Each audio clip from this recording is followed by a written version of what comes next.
নাহিদের স্ট্যাটাস নিয়ে তোলপাড়। মির্জা ফখরুলের বক্তব্যের প্রতিক্রিয়ায় নাহিদ বলছে যে জরুরি অবস্থা বা 111-এর সরকার আনতে চাচ্ছে বিএনপি। আসলে কি 111 আসতেছে? আওয়ামী শিবিরে উল্লাস, গর্ত থেকে বাইর হয়ে মিলিটারি কুয়ের স্বপ্ন দেখতেছে।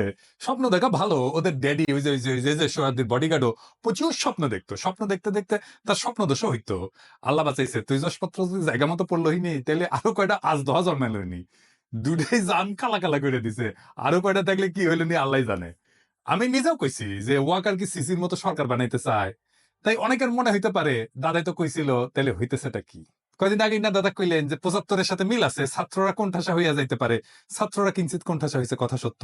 কিন্তু আমি এটাও মনে করি ছাত্ররা রাইট স্ট্র্যাটেজি নিলে এই অবস্থা থেকে উত্তরণ সম্ভব। প্রথমে আমরা কুয়ের বা জরুরি অবস্থার সম্ভাবনার কথা নিয়ে ভাবি। তার আগে একটা জিনিস বলে নি, সেটা হইতেছে যে রাজনীতিতে প্রিএমটিভ মেজার বলে কিছু কথা আছে, মানে আগে থাকতেই একটা ব্যবস্থা নেওয়া। তো ওয়াকারকে যখন বলছি যে সিসির মতো সরকার বানাইতে চাই কিনা, ওইটা ওয়াকারকে আমি সতর্ক করছি যে এই কামটা কইরেন না, সেই কথাটাই বলছি। তার মানে এইটা না যে ওয়াকার এটা করিচ্ছে। যদি সিসির মতো সরকার বানানোর বদ মতলব থাকে তাহলে সাবধান হইয়া যান। এটা হইতেছে ওই ভিডিওর বার্তা।